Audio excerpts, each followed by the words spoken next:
I used to believe trust was the only currency that mattered. Not money, not fame, just trust. I built Nova in the spare bedroom of our two-bedroom apartment, back when we couldn't afford real furniture, and used moving boxes as a desk. Claire and I were broke back then, hungry, in love. She used to bring me coffee at midnight while I typed lines of code until my eyes burned. We started as equals. That part one need you to understand before anything else.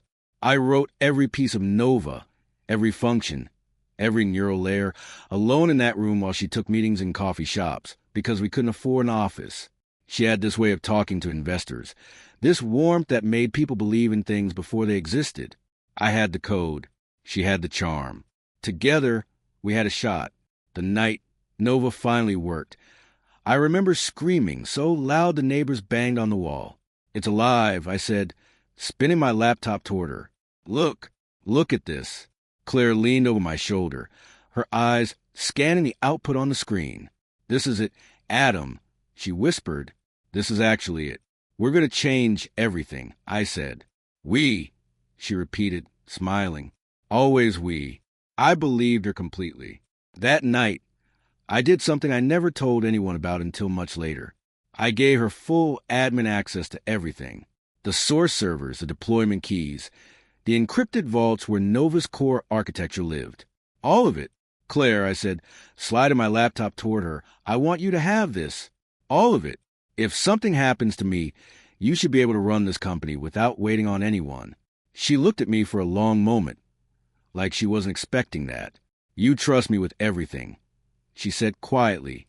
"You're my wife," I said. "Who else would I trust?" I didn't think twice about it. Not once. That's the part that still keeps me up some nights. Thinking about how easy it was for me to hand the keys to my entire life's work without a second thought. Claire was magnetic in a way I never was. Ambitious in a way that made people lean forward when she spoke. I used to watch her work a room and think I was the luckiest man alive, that this brilliant, fearless woman had chosen me. What I didn't see back then, what I refused to see, was a calculation underneath all that charm, the way she measured every relationship, every conversation, for what it could do for her next move. A few months after Nova started gaining traction, she came home with someone new. "Adam, I want you to meet Derek," she said, gesturing to the man beside her. "He's going to help us with strategy, investor relations, positioning, all the business side stuff you don't have time for." Derek shook my hand. His grip was too firm, his smile too practiced. "Heard a lot about you, man," he said. "The genius behind the machine." "I'm just the guy who writes the code," I said, laughing it off. "Don't sell yourself short," Derek said. "Claire talks about you like you hung the moon." I liked him instantly. I had no reason not to. He started coming around more, sitting in on our late-night planning sessions, eating dinner at our table like family. I welcomed him into our home without a shred of suspicion, because why would I suspect anything? Claire was my wife. Derek was just a man doing his job. I was so focused on the code, on making Nova smarter, faster, better, that I never once stopped to ask myself why a strategic advisor needed to know so much about our server architecture. Why he asked so many questions about access permissions over dinner, disguised as casual curiosity. I trusted them both completely. That trust is the reason everything that came after happened the way it did. The first thing I noticed was a calendar. Claire started scheduling meetings I wasn't invited to. Small ones at first, easy to explain away. Then bigger ones. Investor calls, strategy sessions, meetings where Nova was the entire agenda, and somehow I wasn't in the room. "I saw the deck before your call with the Hamilton Group," I said one evening, catching her by the kitchen counter. My name wasn't on the founding slide. Claire didn't even look up from her laptop. "It's just optics, Adam," she said. "Investors respond better to a single, clean face for the brand. You know how this works." "But I built it," I said. "All of it." "Nobody's arguing that," she said, finally meeting my eyes. "This is just packaging. Trust me." I wanted to trust her. I always wanted to trust her. My sister Sophie noticed before I let myself admit anything was wrong. We were at a company mixer, the kind of event where everyone smiles too much and holds their drinks like props. "Have you noticed she barely stands next to you anymore?" Sophie said, nodding toward Claire across the room, laughing with a cluster of investors. She's networking, I said. That's her job. She introduced herself as the founder of Nova tonight, Sophie said. Not co-founder.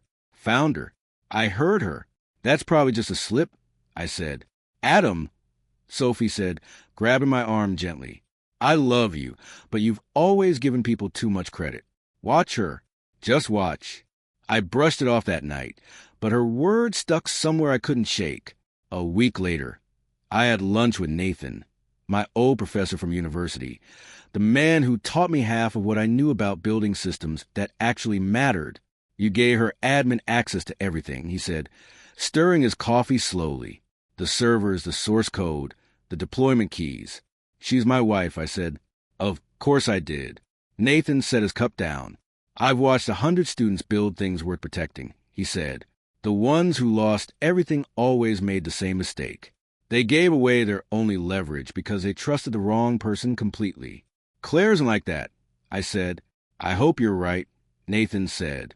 But hope isn't a strategy, Adam. Never give away the one thing that makes you irreplaceable. I told myself he didn't understand our relationship. I told myself Sophie was overreacting, that Nathan was just a cautious old man who'd been burned before. I loved Claire. I chose to believe that love meant she would never hurt me, that all the small cracks I kept noticing were just my imagination working overtime.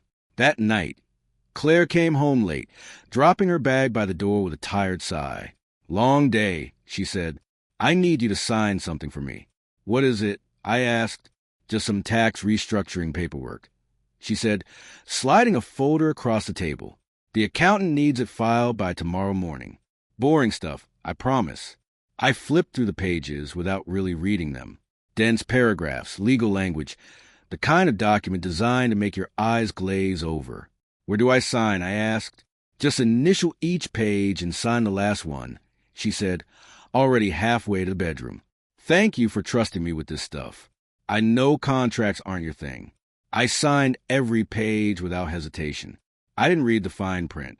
I didn't ask what company the restructuring applied to, or why my name appeared in smaller font than hers on the ownership clause buried on page 4. I just signed because she asked me to, because I loved her, and because some small, foolish part of me still believed love was enough to keep me safe. I had no idea what I had just given away. I found out by accident.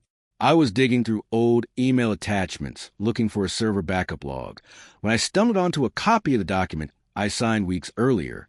This time, I actually read it. Intellectual Property Transfer Agreement. My name on one line. Claire's company, listed as sole owner of Nova's core technology, on every line after that. I read it 3 times before my hands started shaking. Claire, I called out, walking into the living room with my laptop still open. What is this? She looked up from her phone. Calm. Too calm. What is what? She said. This document I signed. I said, turning the screen toward her. It says your company owns Nova. Not us. Not me. You. She set her phone down slowly. I was going to explain that properly. She said, explain what exactly? I said. That you erased me from my own company? Adam, sit down, she said. I'm not sitting down, I said. Tell me right now what you did. She folded her hands in her lap, and something in her face changed, went cold in a way I'd never seen before. You were never meant to be the face of this, she said. Investors don't back engineers, Adam. They back CEOs. They back vision. I gave this company a vision. I built the entire system, I said. Every line of code is mine, and I built the empire around it, she said. Someone had to. I felt the floor tilt under me. So this was a plan, I said. This whole time. It wasn't a plan against you, she said. It was survival. Someone had to make the hard decisions. That's when Derek walked in from the hallway, like he'd been waiting for his cue. Adam, he said, hands raised like he was approaching a wounded animal. Let's talk about this like adults. You, I said, staring at him. You've been in on this. I'm the one who structured the transfer, he said, not even bothering to look ashamed. Legally, everything is airtight. I made sure of that months ago. Months, I repeated. You've been planning this for months. We had to protect the company. Claire said, you would have hesitated. You always hesitate. I trusted you, I said, my voice breaking on the last word. I gave you everything. You gave me access, she said. I turned it into something worth having. I pulled out my phone to check the servers, some desperate instinct to see if any of it was still mine. The login screen rejected my credentials. I tried again. Access denied. You locked me out, I said, staring at the screen in disbelief. Already. It's cleaner this way, Derek said. For everyone. Cleaner, I said, laughing bitterly. You mean easier for you to steal what I built. Watch your tone, Derek said. I looked at Claire, searching her face for any trace of the woman who used to bring me coffee at midnight, who used to whisper, we're going to change everything like it meant something. Do you feel anything right now? I asked her, anything at all. She stood up, smoothing down her blazer, straightening her shoulders like she was preparing to walk on stage. I feel like you should have read the document more carefully, she said. That's it, I said. That's all you have to say to me. She walked toward the door, Derek following close behind her, already pulling out his phone to make some call I wasn't invited to hear. Before she left, she turned back one last time, and her voice was steady, almost gentle, which somehow made it worse. You built the brain, she said. I built the empire. Only one of us gets to keep it. Then the door closed, and I stood alone in the apartment we used to share, staring at a login screen that no longer recognized me, holding a phone full of contacts who all worked for a company that used to be mine. I didn't cry. Not yet.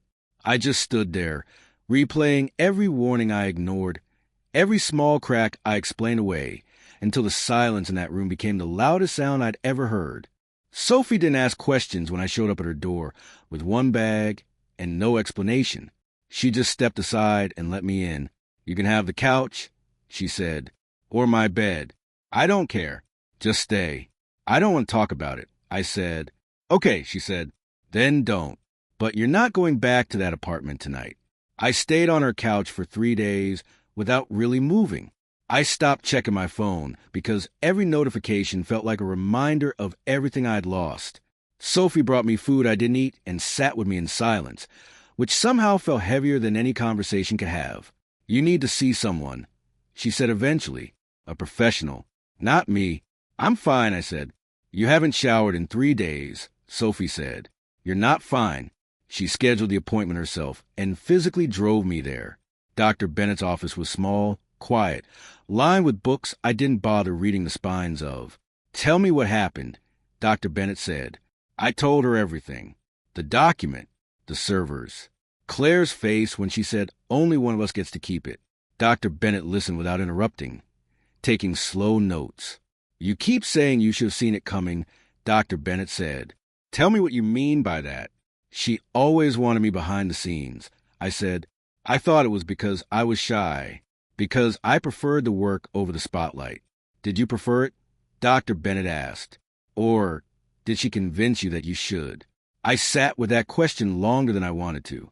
She used to say things like, the company doesn't need 2 faces, I said. I thought it made sense at the time. And your friends, Dr. Bennett said. Did you see them often before all this happened? Less and less, I admitted. She said networking events were more useful than catching up with old friends. Said I needed to grow up, focus on what mattered. Dr. Bennett set her pen down. Adam, she said, what you're describing isn't just a business betrayal. It sounds like a pattern. Slow isolation. Convincing you your instincts were wrong. Positioning herself as the only person who understood what you needed. I don't want to be that, I said. I want it to just be one bad decision. One document. I understand, Dr. Bennett said gently.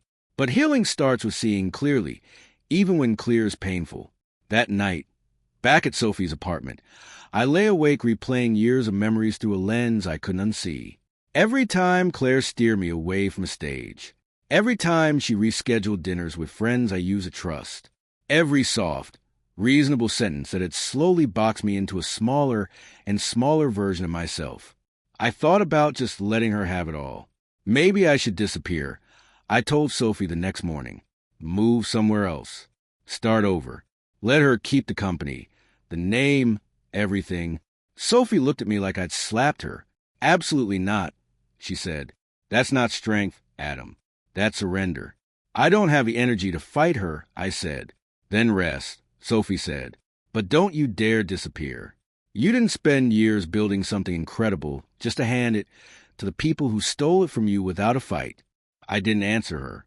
I just stared at the ceiling, feeling smaller than I had in years, wondering if there was anything left inside me worth fighting with.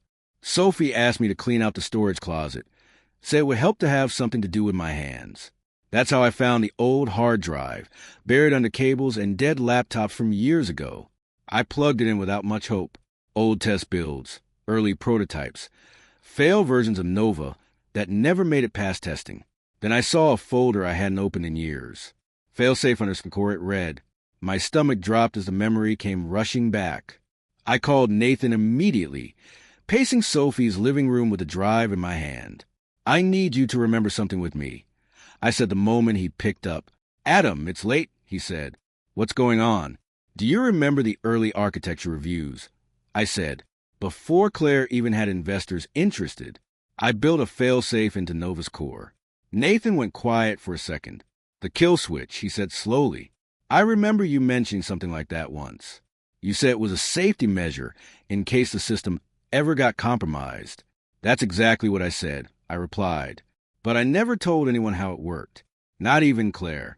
Why not? Nathan asked. Because back then I trusted her completely, I said. I never imagined I'd need protection from my own wife. Where's it hosted? Nathan asked. Outside the company servers, I said. On an independent node, I set up myself. It only activates through my personal biometric key. My fingerprint. Nobody else's. Adam, Nathan said, his voice sharpening with something close to excitement. If that's still active, and she doesn't know about it, you're not powerless. You never were. I need to know if it still works, I said. If she's touched it, patched around it, anything. Bring the drive to my office tomorrow, Nathan said. We'll check the code together. I barely slept that night. For the first time since the betrayal, the feeling in my chest wasn't grief. It was something sharper, something with edges. The next morning, Nathan and I sat in his cramped university office, running diagnostics on the old failsafe node. Lines of code I hadn't looked at in years scrolled across the screen. It's untouched, Nathan said finally, leaning back in his chair. Claire's team never found it. Why would they? It's not on any server they have access to. So it still works, I said. It still works, Nathan confirmed. This connects directly into Nova's core operating layer. If you activate this, the entire system freezes. Completely. Until you personally authorize it to run again. I sat with that for a long moment. I could shut her down right now, I said quietly. I could destroy everything she built on top of what I made. Is that what you want? Nathan asked. I thought about Claire's face that night, cold and certain, telling me only one of us gets to keep it. I thought about Derek's smug confidence, about the locked login screen, about every version of myself that shrank a little more every year I stayed quiet. No, I said slowly. I don't want to destroy it. Destroying it just makes me the villain in her story. Some bitter ex-husband who couldn't handle losing. Then what do you want? Nathan asked. I want everyone to know the truth. I said, investors, press, every person standing in that room, when she takes credit for my work. I want them to see exactly who built this, and exactly what she did to take it. Nathan smiled for the first time since I'd walked in. Now that, he said, sounds like a plan a lawyer could never draft for you. I don't need a lawyer, I said, feeling something settle inside me for the first time in weeks. I need the right moment. She's planning something big, isn't she? Nathan asked. The launch event. Biggest one yet, I said. Global press. Investors. Government officials. Then that's your moment, Nathan said. I looked down at the old hard drive in my hands. The one piece of my old life Claire never managed to touch. That's exactly my moment, I said. Sophie called me 3 days before the launch, her voice tight with urgency. I found someone you need to talk to, she said. Her name is Rachel. She's a journalist. She's been digging into Claire's company filing for weeks. Digging for what? I asked. Irregularities, Sophie said. Ownership discrepancies. She reached out to me after seeing your name buried in some old public filings. I met Rachel the next day at a quiet coffee shop away from downtown. I've been tracking inconsistencies in the IP transfer paperwork for a while, Rachel said, sliding a folder across the table. Dates that don't line up. Signatures rushed through without proper legal review. I think there's a real story here, but I need someone on the inside willing to talk. I'm not on the inside anymore, I said. She locked me out of everything. Then you're exactly who I need, Rachel said. Someone with nothing left to protect except the truth. I told her everything. The fail-safe, the document, every detail I've been carrying alone since that night in the apartment. Rachel took notes without once looking surprised, like she'd already suspected most of it. This is bigger than I thought. She said, finally, are you ready for what happens when this comes out? I don't know, I said honestly, but I'm done staying quiet. The launch event was announced 2 days later. Global press, international investors, even a few government officials attending for the ceremonial ribbon cutting. Claire's face was plastered across every headline, always the same phrase repeated like a mantra. Singular vision, revolutionary leadership, the woman changing the future of artificial intelligence. I wasn't invited. Of course I wasn't invited. I called Mr. Whitmore, one of our earliest investors, a man who'd shaken my hand personally the day Nova first launched. I need to get into that event. I told him. Adam, he said, his voice careful. I've heard some things. Is it true what happened between you and Claire? Every word of it, I said. I built Nova. She stole it. Legally on paper, but stole it nonetheless. Mr. Whitmore was quiet for a long moment. I always respected your work more than her presentations. He said, finally, I'll get you a credential. Come find me before the keynote. The night of the launch, the venue glowed under enormous screens displaying Nova's logo, the one I designed myself, stretched 30 feet tall above the stage. I slipped in through a side entrance, badge clipped to my jacket, heart pounding against my ribs. I found Mr. Whitmore near the back, and he nodded once, like a silent promise that I belonged there as much as anyone in that room. Then Claire walked onto stage. The crowd erupted into applause, camera flashes lighting up her face, as she smiled that same magnetic smile that once made me believe we were building something together. Tonight, she began, her voice amplified across the entire hall. We unveiled the future. A system born from a single vision, years of relentless dedication, and the courage to build something the world has never seen before. I felt my jaw tighten with every word. Derek stood just behind her on the stage, beaming like a proud partner, like he contributed a single line of the code powering everything projected on those screens behind them. Nova represents everything I've sacrificed for, Claire continued. Every sleepless night, every risk, every ounce of belief in a better future. I gripped the edge of my seat, watching her erase me in real time, in front of hundreds of people who had no idea the truth, standing quietly in the back of the room. Ladies and gentlemen, Claire said, raising her hand toward the massive screen behind her, I present to you, Nova. The crowd rose to their feet in thunderous applause. I checked my phone one last time, the biometric activation screen glowing softly in my palm. Not yet, I thought. Let her finish the introduction first. Let everyone see exactly what she's about to lose. Claire turned toward the massive screen behind her, gesturing for the live demonstration to begin. Watch as Nova processes real-time data across 12 global markets simultaneously, she said, her voice steady with practiced confidence. Something no other system on Earth can do. The screen lit up with cascading data streams, exactly the way I built it to. For a moment, watching my creation come alive in front of hundreds of people, something in my chest ached with strange, complicated pride. Then I pressed my thumb against the biometric scanner on my phone.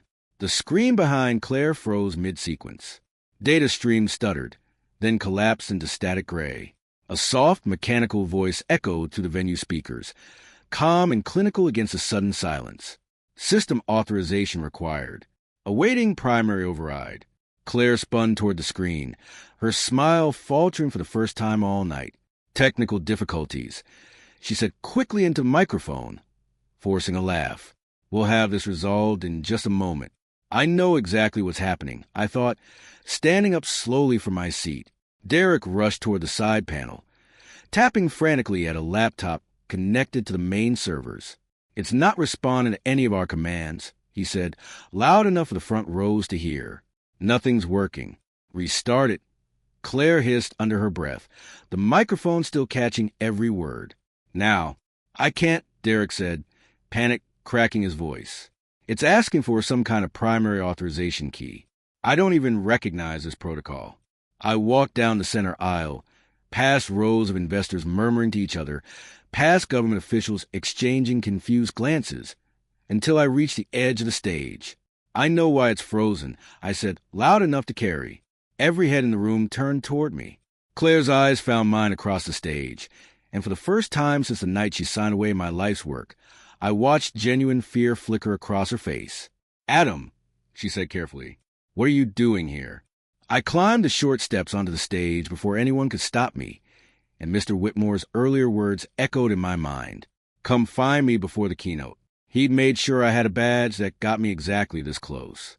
I took the microphone from a stunned technician standing near the podium. My name is Adam, I said, my voice shaking slightly but growing steadier with every word. I built Nova.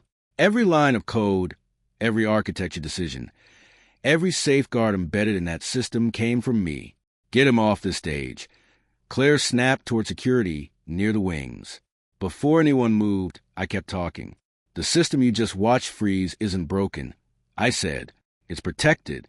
I built a failsafe into Nova's core years ago, one that only responds to my biometric authorization. Nobody can bypass it. Not even the woman who stole ownership of this company from me 3 months ago. Gasps rippled through the crowd. Camera flashes intensified. Phones raised to capture every second. This is absurd, Derek said, stepping forward. He's clearly disgruntled, unstable. Security, please. Before security could reach me, a familiar voice cut through the noise from the third row. Let him finish. Mr. Whitmore stood up, buttoning his jacket, addressing the room with the calm authority of a man who'd sat through 100 pitch meetings. I've reviewed the original code timestamps myself, he said. Years ago, before this company had a name, Adam's fingerprints are on every early commit. I have no reason to doubt what he's telling this room right now. Claire's composure cracked fully for the first time. Mr. Whitmore, this isn't the place, she said. I think it's exactly the place, he replied. I turned back to the crowd, feeling something steady settle inside my chest. Ask her when the IP transfer document was signed, I said. Ask her why my name disappeared from every founding record within weeks of that signature. Ask him, I said, nodding toward Derek, how long he's been structuring the paperwork to make sure I had no legal recourse. Derek opened his mouth, then closed it again, glancing nervously at Claire. This system does not run without me, I said, holding up my phone. Not tonight. Not ever again, unless the truth about who built it is made public. Starting right now. The room erupted into noise, reporters shouting questions, investors whispering urgently to each other, phones raised high to capture Claire standing frozen center stage, her billion-dollar vision reduced to a gray, unresponsive screen behind her. I watched her face in that moment, and for the first time since our wedding day, I saw something other than confidence looking back at me. I saw fear. Rachel's article dropped 4 hours after I walked off that stage. The headline alone was brutal. The man behind Nova. How a CEO erased her co-founder to steal $1 billion system. I read it twice, sitting on Sophie's couch, watching the screen fill with screenshots of the original code timestamps Nathan and I had gathered, documents showing the rushed IP transfer, quotes from Mr. Whitmore confirming everything he'd said on that stage. Sophie sat beside me, refreshing the comment section every few seconds. It's spreading fast, she said. Every tech outlet is picking this up now. My phone buzzed constantly through the night. Reporters, old colleagues, people I hadn't heard from in years, suddenly eager to hear my side of the story. By morning, 3 major investors had publicly announced they were pulling their funding from Claire's company. By noon, 5 more followed. Nathan called around lunchtime, his voice buzzing with something close to disbelief. Her board just called an emergency meeting, he said. They're questioning her leadership. Some are asking whether she can legally keep running the company at all. I felt strange hearing it, some tangled mixture of vindication and grief I didn't fully understand. Derek disappeared from every public statement within a day. No comment. His assistant kept repeating to every reporter who called. By the second day, sources close to the company confirmed he'd resigned entirely, severing all ties with Claire before the situation could damage his own reputation further. He never cared about her. Rachel told me over the phone. My sources say he'd been positioning himself to acquire majority stakes in the underlying technology for months. Claire was just his way of getting close to something he actually wanted. She trusted him completely, I said quietly. Rachel paused. Sounds familiar, doesn't it? She said. It did. More than I wanted to admit. 3 days after the launch, Claire showed up at Sophie's apartment. I opened the door and found her standing there, mascara smudged, hands trembling around her phone. I need to talk to you, she said. I stepped outside instead of inviting her in, closing the door behind me. Talk, I said. The board is threatening to remove me, she said, her words rushing out fast. Investors are gone. The press won't stop calling. Adam, I need you to reactivate Nova. Just get it running again. We can fix the ownership stuff later, I promise. But right now the company is dying. I studied her face, searching for even a flicker of the apology I somehow still hoped for. You're not here to say sorry, I said slowly, understanding settling into me like cold water. I am sorry, she said quickly. I'm sorry it got this messy. But Adam, please, this is everything we built together. We didn't build this together, I said. I built it. You took it. She stepped closer, her voice softening into something that used to work on me. I still love you, she said. Whatever happened with the paperwork, that never changed. I almost laughed, except nothing about that moment felt funny. You don't love me, I said. You love what I can build. You loved it enough to steal it, and now you love it enough to beg for it back. That's not fair, she said, tears finally spilling over. None of this has been fair, I said. Not to me. I need this company, Claire said, her voice breaking. Please, Adam, reactivate the system. I looked at her one last time, really looked, searching for any trace of the woman who once brought me coffee at midnight and whispered would change everything like it meant something sacred. I didn't find her anywhere in the person standing in front of me now. No, I said quietly and turned back toward the door. The lawsuit moved faster than anyone expected. With Rachel's article, Mr. Whitmore's testimony, and the original code timestamps Nathan helped me organize, the fraud case against Claire's company practically built itself. 6 weeks after that night on stage, a judge ruled the IP transfer agreement void, citing coercion and inadequate disclosure. Full ownership of Nova reverted back to me. Claire's company folded within the month. No investors left to save it. No press left to spin it. The empire she'd chosen over me collapsed into a handful of lawsuits and a name nobody wanted attached to their portfolio anymore. I didn't celebrate when I heard the news. I just sat with it quietly, feeling something settle inside me that felt less like victory and more like relief. Nathan helped me structure a new company from scratch, smaller, leaner, built on terms I actually understood this time. You're doing the ownership split differently now, he said, reviewing the paperwork spread across his desk. Equal partners, real ones, I said. People who earn their stake instead of manipulating their way into it.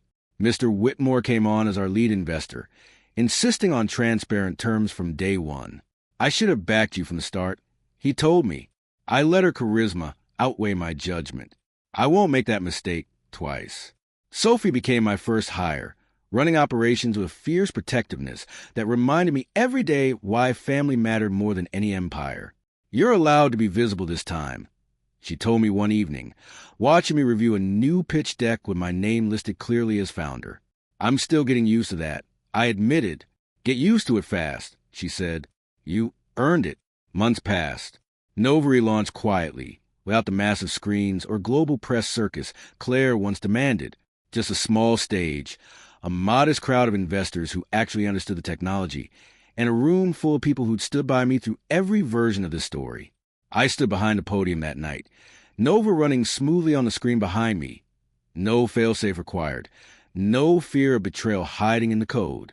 This system took years to build. I told the room, it cost me a marriage, a company, and every assumption I had about trust. But it also taught me something worth more than any of that. I paused, scanning the faces in front of me. Nathan, nodding slightly. Sophie, arms crossed, smiling. Mr. Whitmore, leaning forward with quiet pride. The people who claim to build empires alongside you, I continued, are sometimes the same people willing to tear you down just to keep the crown for themselves. I learned that lesson the hardest way possible. I glanced at the screen behind me, watching Nova process data, exactly the way I designed it to, finally under a name and ownership that couldn't be stolen from me again. But I also learned this, I said. Worth isn't something someone else can sign away on a piece of paper. It's something you rebuild, line by line, the same way I rebuilt everything I lost. The room erupted into applause, smaller than Claire's launch had been, quieter, but entirely mine. I stepped down from that stage feeling something I hadn't felt in months. Not triumph exactly. Something steadier than that. I finally trusted myself again. And this time, that was enough.